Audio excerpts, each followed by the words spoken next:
Um, okay. Welcome to episode 11 of the She Reads She podcast. Today we are welcoming Elise, a current student at Harvard who will be joining us today. Would you like to introduce yourself? Yeah, hi Yeah. everyone. My name is Elise. I'm a sophomore at college, at Harvard College, studying economics and English, and so excited to be invited on this podcast. A lot of what I do and all of the work I do is focused on empowering women, specifically uplifting women's health and women's bodies. So excited to have this conversation today with you too. Thank you so much, Elise, for joining us today. If I could ask, what made you choose Harvard? What made you pick, and commit to this school? So my admissions journey looked a little different than most people who I've talked to who were at Harvard and also just in general my friends. I got into Harvard REA, so that means restricted early action, when I was a senior in high school, and I kind of knew, I think, after that acceptance that I was going to commit. So I kind of saved myself the process of having to apply to I don't know, 15 or 20 other schools to maybe maximize my chances of getting into a top tier school, I guess. But I chose Harvard specifically, and I chose to restrict REA to Harvard because I I visited the summer before, and I just felt like there was this community there that really could uplift my skill sets. And back then, I mean, still now, I'm a huge creative writer. I love storytelling, I love film, and I especially love media and journalism. And the Harvard Crimson, for example, the school newspaper, and a lot of other opportunities that I saw was exposed to on campus even before being accepted really pushed me over the edge to choose Harvard as my dream school. Yeah, so my transition from high school to college, I wouldn't say it was seamless. I mean, I think that I didn't really have a traditional high school experience, and that I wouldn't say I was antisocial, but I definitely did not attend many of the common high school events. I really only attended senior prom, for example, which is kind of sad, and I really wished I could have attended more of those pivotal teenage events earlier on. So going into college, I remember the summer before freshman year, I traveled to Europe with my mom, and I kind of touched upon all of the incredible historical landmarks I've always wanted to see, because I also didn't really travel when I was in high school. I was so locked in, guys. It is, unfortunately, it was such a grind to get to where I am today. And it definitely has paid off, but I definitely had to make sacrifices because of that. I kind of just spent my transition between high school and college having as much fun and just being as carefree as possible when I felt like I couldn't be. And then after my vacation, I actually had to fly back home early from my vacation because I had to give a TED talk. And that was also a passion project of mine. I was invited by a local town event organizer to give a talk because they found me on LinkedIn and saw I was going to Harvard and saw what I accomplished with my magazine that I built when I was 14 called Synthesis Publications. And they really wanted me to talk about my love for writing and my love and passion for the arts. So that was a big task I had to take on while I was traveling as well. So my transition into college honestly was just, I think, a lot of living life, and then also a lot of adjustment. And I remember the first month I was here at Harvard, everything just felt so magical and new and just foreign, honestly. And I wasn't used to kind of being on my own without my parents or anybody around me except for my roommate and maybe my dorm mates. And I had to basically adjust my entire lifestyle. I used to be a huge procrastinator in college, not in college, in high school. And I had to really check myself because I was now living so independently. And yeah, even this sounds crazy, but even just finding time to eat was difficult for me the first semester because I was just so engrossed with all the activities that Harvard had to offer that I would sometimes forget to eat lunch and dinner. Like, it was not okay. Definitely don't recommend. But I'm glad I went through that experience because now I think I live a much more balanced life, even though I probably am doing like twice as much as I did back then. I know you're a sophomore in Harvard right now, if I'm correct. Um, Yes. do you have any post-graduation plans so far? Maybe like, do you know what career you want to pursue like once you graduate? That's a really tough question, and it's actually a question I ask myself often because I'm at a stage in college where you kind of have to think about that. But I really want to go into the media and entertainment business. I think it's been a dream of mine since I was young. I think everyone around me kind of always knew that was my goal or my end goal. My parents are doctors, and my mom, at least, even though she has her MD, she's a stay-at-home mom now, and my dad's a radiologist. And I kind of secondhand experience from them that medicine wasn't really my forte. I think another option for me, if I can't maybe immediately break into the media and entertainment business, is to pursue law school, just because I personally am someone who really cares about social justice and I advocate for like a lot of causes. So I think that honestly is like the most logical step for me to maybe enter like something that I'm just as passionate about, which is entertainment law. And I think that honestly, however, like I think that focusing too much on the future when you're like in the moment in college actually might not always be a good thing. And something that I wish I thought about more, like especially like freshman year in high school, is to enjoy the moment while it lasts because you're never going to have that opportunity again. And if everything you're doing is constantly forward facing, you're just doing it as a means to an end. You're just gonna When you finally reach that goal you've always wanted to achieve, you're gonna look back and think like, wow, I should have spent more time actually processing like the special moment I was in the past rather than trying to always look ahead for the next big thing. And I think that's also it can easily lead to unhappiness, I think as well. Yeah. What is something that surprises people isn't I have to think about this one. I mean, I think what I feel like makes me stand out from people who I know is I kind of wear my heart on my sleeve. I don't really present a different front to social media or to people who I don't know as well on campus or to my professors than I do to somebody who I really trust, like my own mom, my brother, or like my really close friends and my roommate. I think something that people might not know about me unless you are really close to me is like I actually feel like I need things like music and art and writing and poetry to like genuinely survive and feel like I'm living. I think for me, like the ladder that you kind of have to climb in the corporate world can be very suffocating, at least for someone who's a creative like myself. So trying to remind myself of like what is out there in terms of what people are creating and trying to be inspired by other women, especially Asian American women who are doing great things without having to sacrifice that like whimsy. I think that's a common word our generation uses. For example, Lissa Liu, love her. Um, I think that inspires me, more than I think people realize, and I don't think, honestly, it's something I talk about a lot public facingly, yeah. That's great.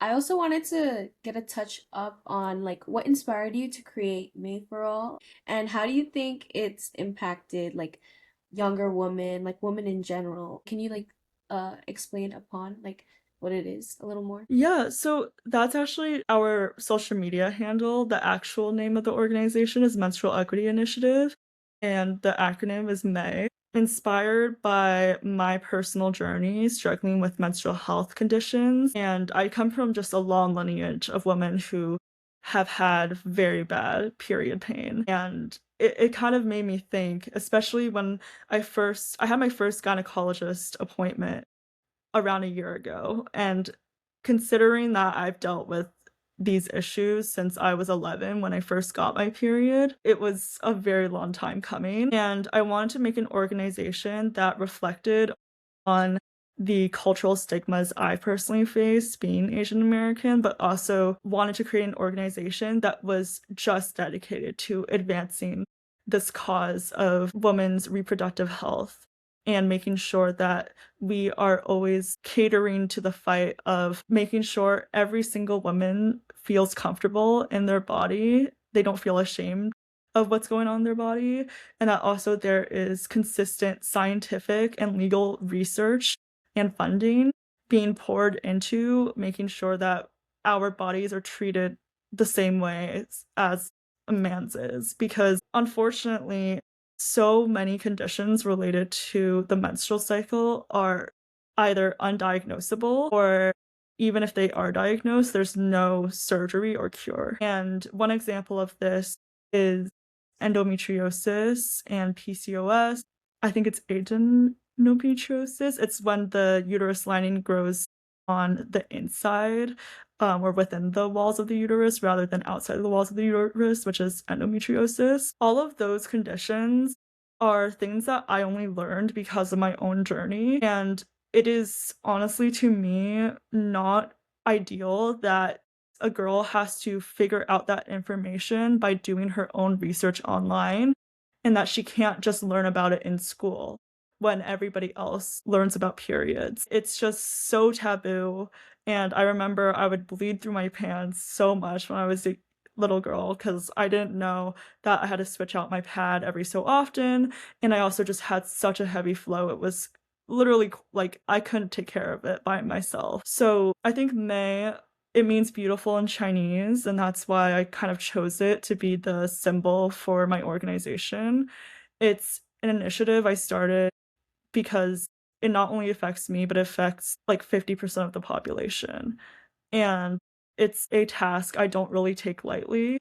I make sure every single day that we are doing at least one small thing to take a step forward to making progress for women's bodies. And I think that in the time since I created it to the present, I'm very happy with the progress we've made.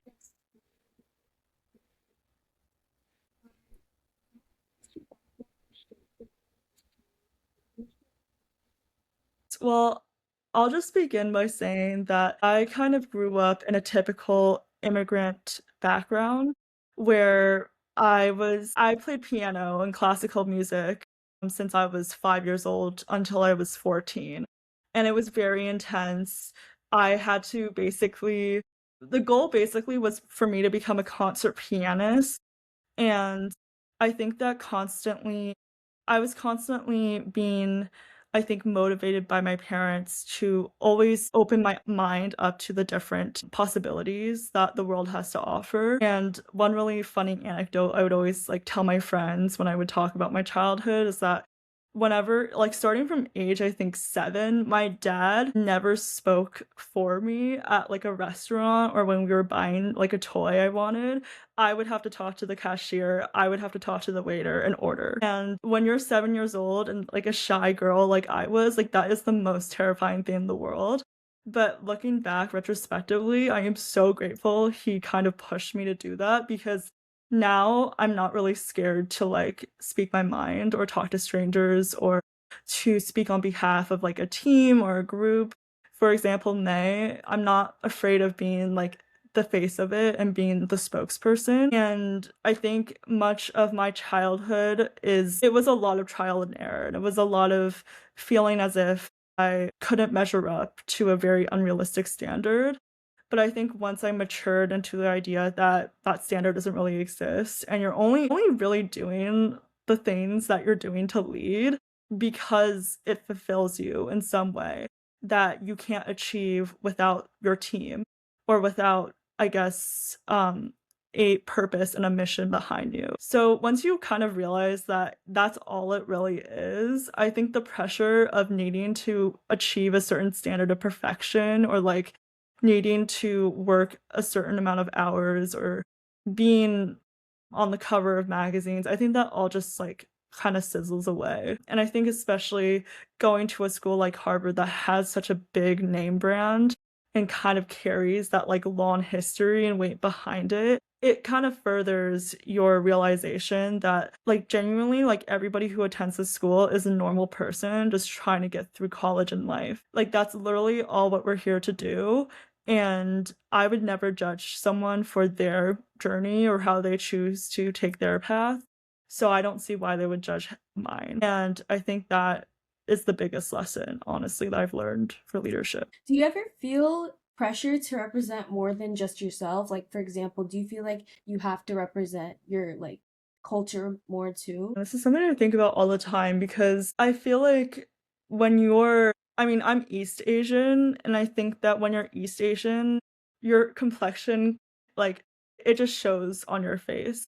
And oftentimes, growing up in a predominantly, like, not marginalized community, like, I grew up in a very white town, that was the first thing that the kids at school noticed about me, and the first thing that their parents noticed about me. And when people describe me, I wouldn't be described by my name, I would be described as the Chinese girl. And I think that I've learned that being Chinese, it's not my full identity. I have so many layers beneath me, and so do so many other Chinese women as well, that we're not like a monolith, if you know what that means. But at the same time, I think my heritage is undeniably a part of why I am the way I am today. And to deny that, I think would be to deny a part of myself that is very special to me. It's special because it's the way that I was raised, it's the community I grew up in, the food I ate, the language I spoke. So when it comes to representing my culture as a whole, I am not trying to represent an entire group of people. I feel like that would be too much pressure for anyone. Forget about just like a college-aged girl. I think what I'm trying to represent is my individual experience with that culture. I really like, Aspera, what you said before about you talking to your mom about your period, because something that actually made me realize how my culture affects me or has affected me to this day is that I didn't know what a period was when I first got my period at 11. And I actually did not know how babies were made until I was 14, because that is just something that my parents did not feel the need to teach me or felt that was just too mature for my age. And it's not necessarily a quote unquote bad thing. It's more of a traditional standard that varies based on, I guess, how your parents were raised and their culture and how it passes down to you. And I think all you're responsible for is how can you use your experience and the knowledge that you know now with the hindsight you have to make that same experience a little bit better for the next girl who is also maybe Chinese or East Asian, or not even that, a woman of color.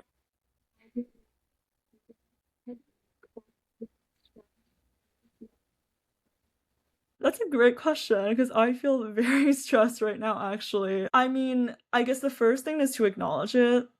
I think a lot of my friends, especially when they were freshmen here, had a lot of fear with admitting that they were stressed or just was reaching a breaking point, and it affected them very harshly mentally. And I think by first saying it is okay to not feel okay, that's an amazing first step to dealing with your stress. I also think that stress stems from root insecurities that we have, especially when you're at school. It's always that need for academic validation or professional validation or social validation.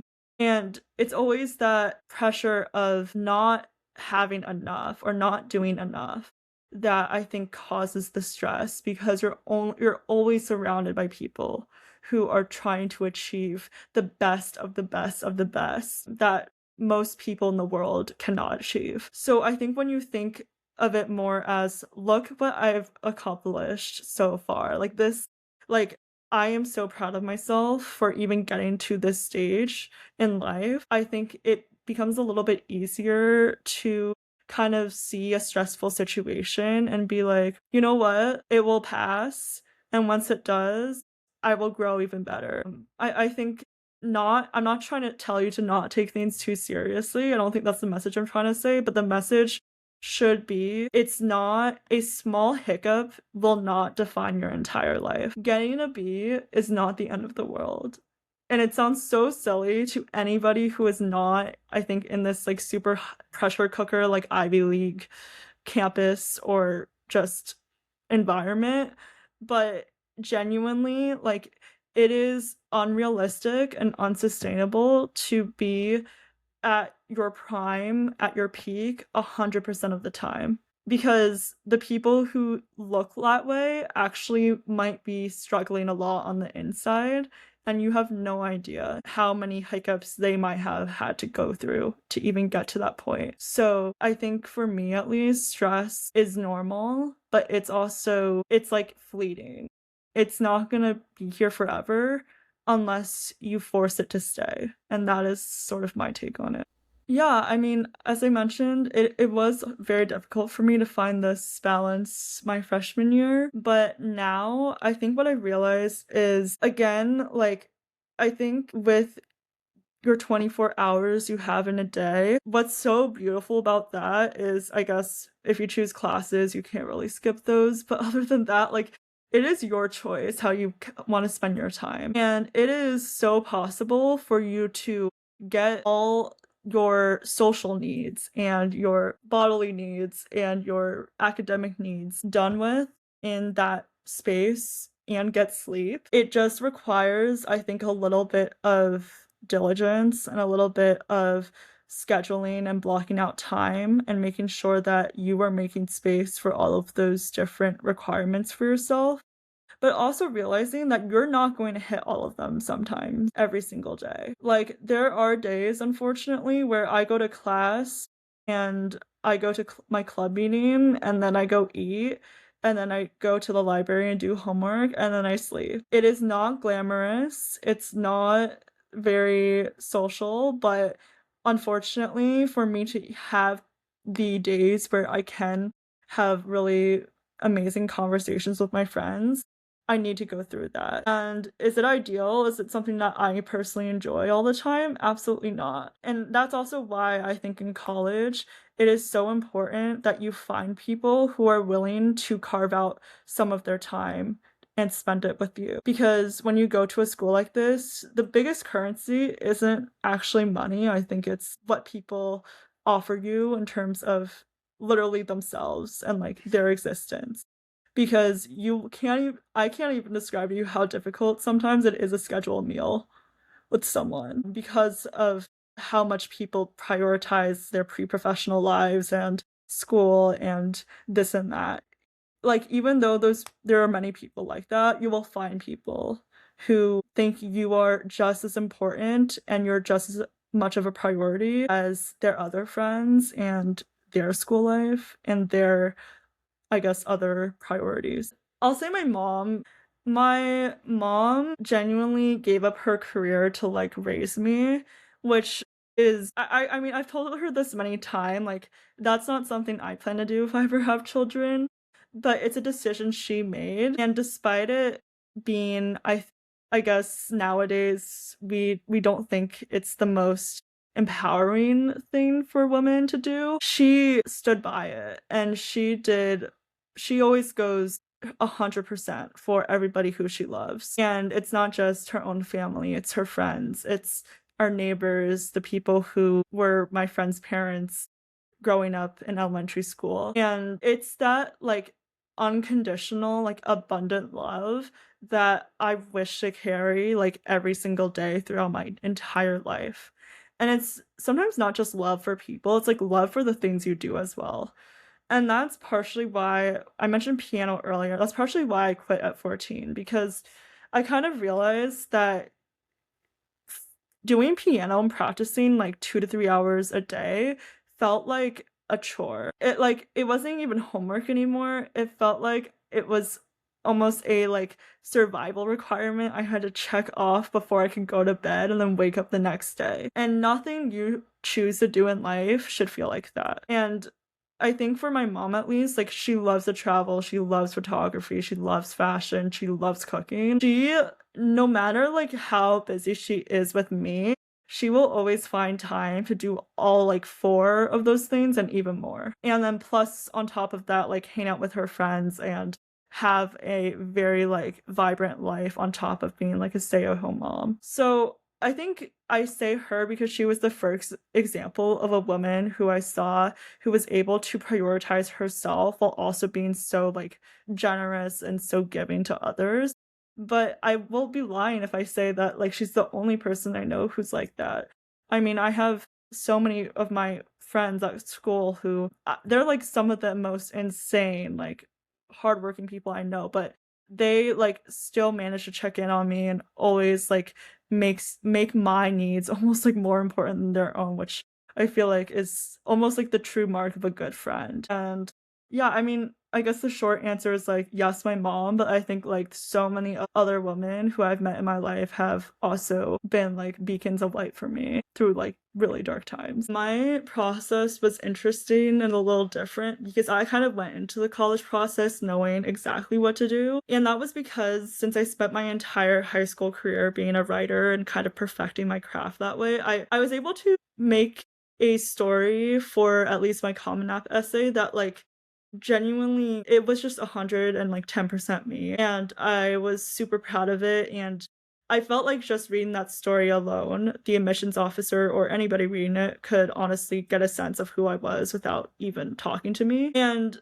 that is honestly my biggest piece of advice to high schoolers applying to college, is that we hear all this chatter about like SAT scores and grades and extracurriculars and leadership positions and references and etc. But at the same time, I know people who may have, I guess, had less exciting or less groundbreaking statistics that they could put on their application, but they still got into a school like Harvard because they told a very moving story that actually represented who they were. I think every single admissions officer is trained to know when you are trying to impress them.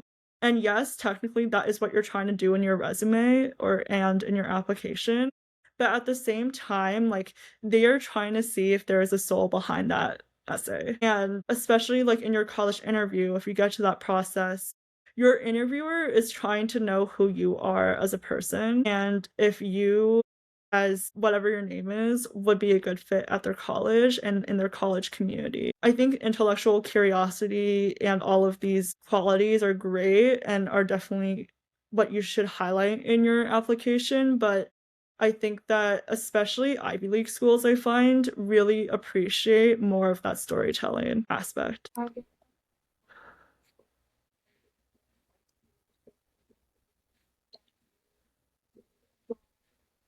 Oh my gosh, yes, I can talk about this for ages. I love all things Taylor Swift. I mean, I feel like a lot of my friends are like, you are literally way too old to listen to Taylor Swift now. But I'm like, I'm literally 20. Like, I think your judgment of her says more about you than it does about me. No, I love collecting vinyls. I started doing this in high school because even though I quit playing music, I still enjoy reviewing it and listening to it and like appreciating it. And I'm somebody who really thinks that like holding a physical copy of music in your hand, like it feels different than streaming it. And I just think I'm like sentimental in that way. But other hobbies I really enjoy doing, I mean, I really love yapping. I think that I love a good yap sesh. It's very therapeutic to me, and especially at a school where like everybody is so micro managerial about their time, like just letting loose and letting like the hours fly in a talk session is like so important to me. It's like so healing. I also really love just I love making stuff in general. I love like making friendship bracelets. I love making jewelry. If I have like the chance to do that, doing my nails, like doing hair, like all of these things, like I just think it's like the innate artist in me that like just craves to be able to like actually produce something by hand. I think in this age of AI, it's something I really appreciate. Well, you mentioned TV and film. I mean, I have a whole letterbox, and I'm not gonna go into, I think, like, whatever I've compiled in there because it's a lot. But for film, I really love Pride and Prejudice 2005. I think it's one of the most like cinematic movies that I've ever watched. Like every single still from that movie could be like a background screensaver. And I also love I really do love like all of the movies that kind of talk about like teenage girlhood. 10 Things I Hate About You, and I know that's a very classic one. And then also like Legally Blonde, obviously, some of the school I go to, and Lady Bird. Oh, I love Lady Bird. That's like it's so emotional. It's like honestly a movie you need to watch like when you're in the mood to cry.